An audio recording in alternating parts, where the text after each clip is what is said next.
the living God.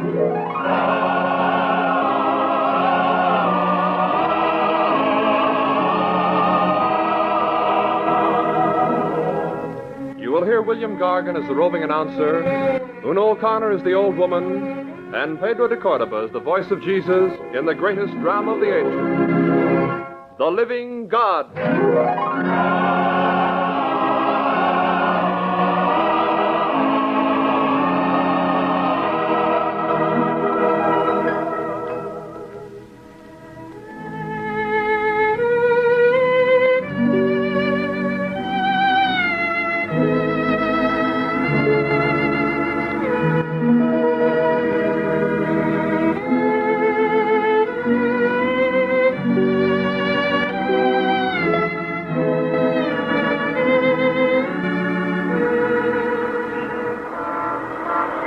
Our scene is an imaginary street corner in the heart of New York City. Our chief character, played by William Gargan, is a roving radio interviewer. How do you do, ladies and gentlemen? My assignment today is to get a sensational story. Isn't the latest news sensational enough? Wars, murders, politics. Evidently not, because I've been instructed to find something different, something new. Well, let's see. Suppose I could interview a man who would be in the midst of life and yet above it. But where can I find him? In front of whom can I hold my microphone? The devil? Oh, no thanks. God? Interview God? Not God the Father. Nobody has seen him save Adam and Moses. But the Son, Jesus of Nazareth. And the Word was made flesh and dwelt amongst us. Who said that? Nobody. Oh, maybe it was the child I used to be, the child I remember myself as, and the Word was made flesh and dwelt amongst us. Is he still with us? That's the question. Interview Christ. But how? I've got it. Why not ask a few people here in the street, who is Jesus of Nazareth? Maybe I'll get some answers which will lead me to him. They'll think I'm crazy, but I'm used to that. Let me see now. Let's get started by asking this woman in mourning. Would you mind stepping up to this microphone? Tell me. Yes? Could you tell me who Jesus of Nazareth is? Jesus of Nazareth?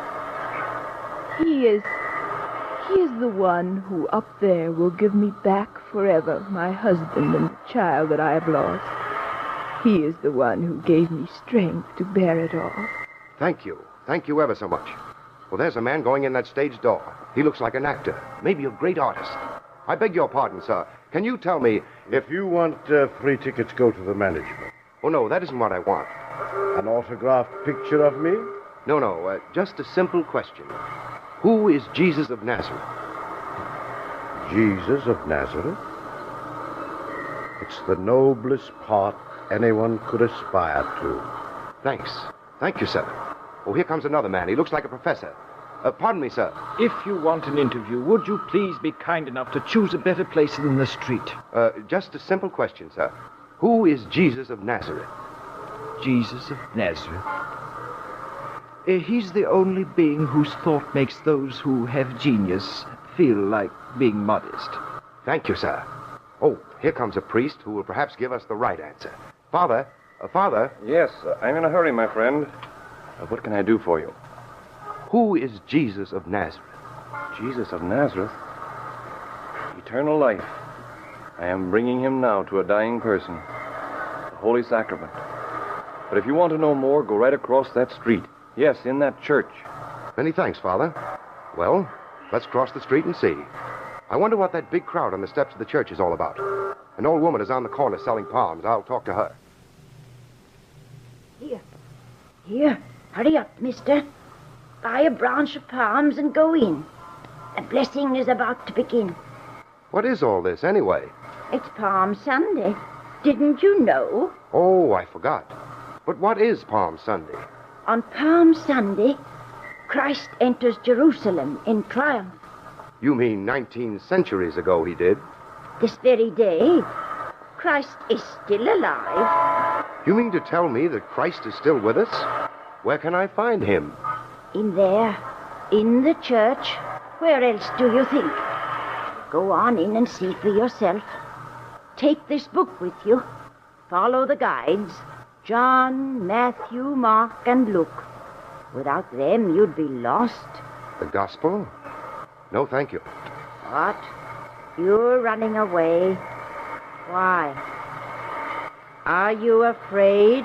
No, it's respect. Oh, here I've asked the greatest question there is in the world. Right in the middle of the street, among traffic noises, among people who don't care. And you want to know if he is still alive. He came upon the earth to live among men. In a few days, you'll see him jostled by drunks, thieves, and moneylenders. Are you still hesitating? No, I'll go in.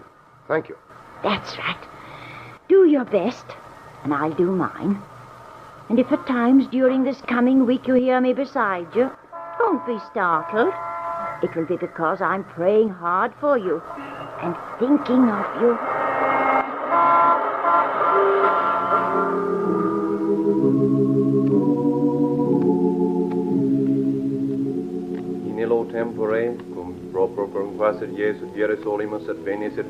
Ladies and gentlemen, I am now in the church. I squeezed behind a confessional so I can talk to you in a low tone without disturbing the ceremony. What was that the priest said? Oh, yes, here it is, in the book the little old woman gave me.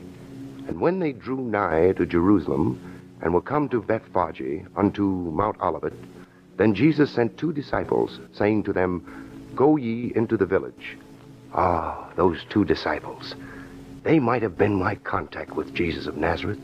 They might have led me to him. Oh, if I'd been in Jerusalem when Pilate was governor of Galilee, Oh, imagine. Thousands of miles and 1,900 years backwards into the year 33. Oh, to be in Jerusalem on the day when the crowd was shouting, Hosanna to the Son of David. Hosanna, Hosanna, Hosanna.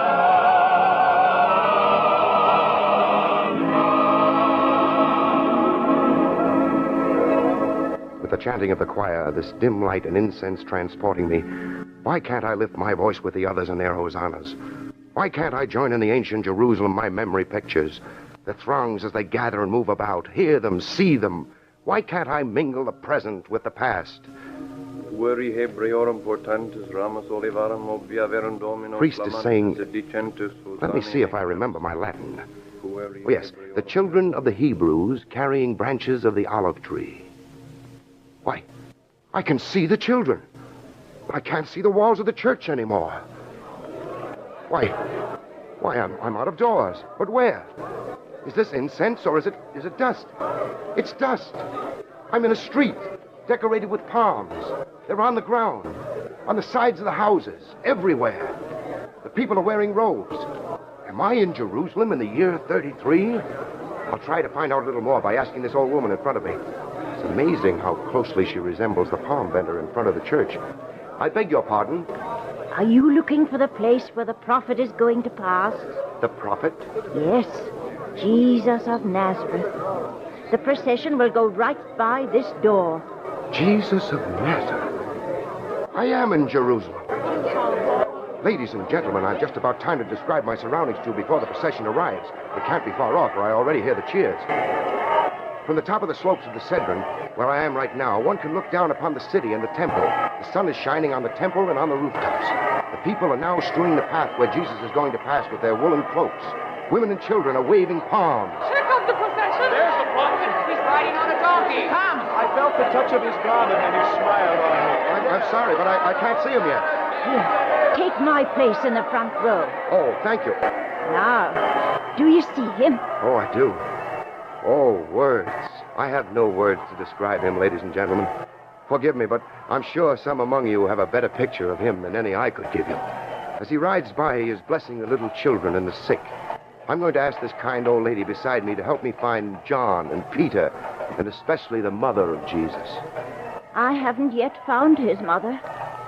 She slips through life with such an ethereal grace that one rarely sees her, but always feels her presence.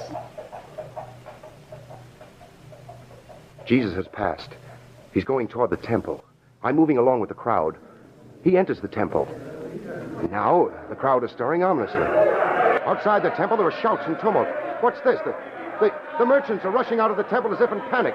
Their faces black with fury. Ah, here's my friend, the old woman. Tell me, what is happening? Jesus has driven the merchants and the money changers from the temple, saying, "My house shall be called the house of prayer, but you have made it a den of thieves." But listen. The crowd is suddenly hushed as if gripped by some strange foreboding. Thunder. Did you hear it? The people, startled, looked up toward the sky. And now, Jesus is speaking. Father, glorify thy name. I have both glorified it and will glorify it again.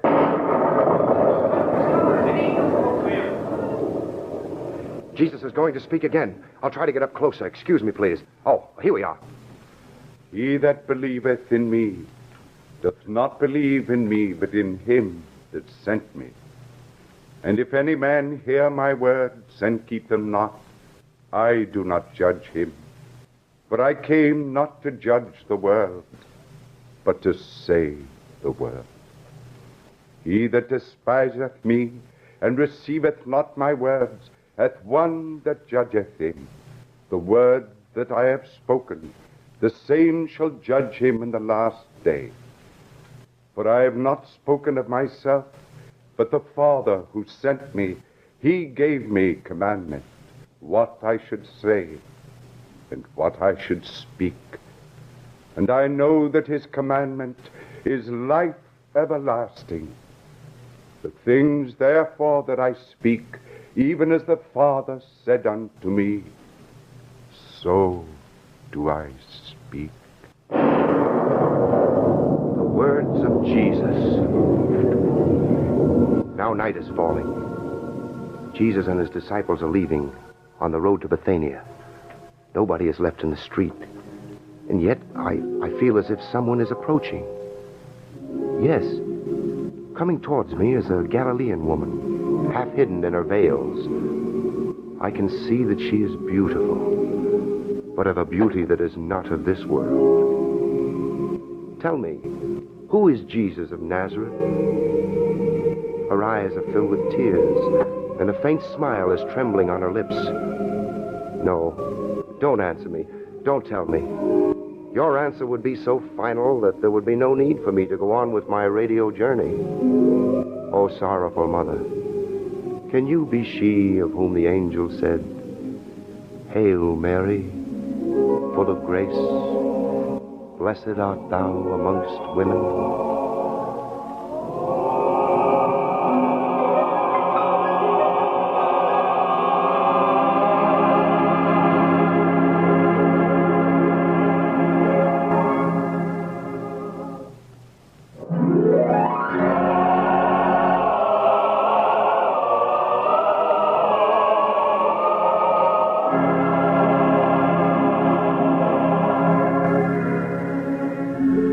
You have been listening to The Living God, presented in cooperation with the National Council of Catholic Men. Heard on today's program were William Gargan as the roving announcer, Una O'Connor as the old woman, and Pedro de Cordoba as the voice of Jesus. Supporting roles were played by professional Hollywood actors and the radio players of Loyola University of Los Angeles.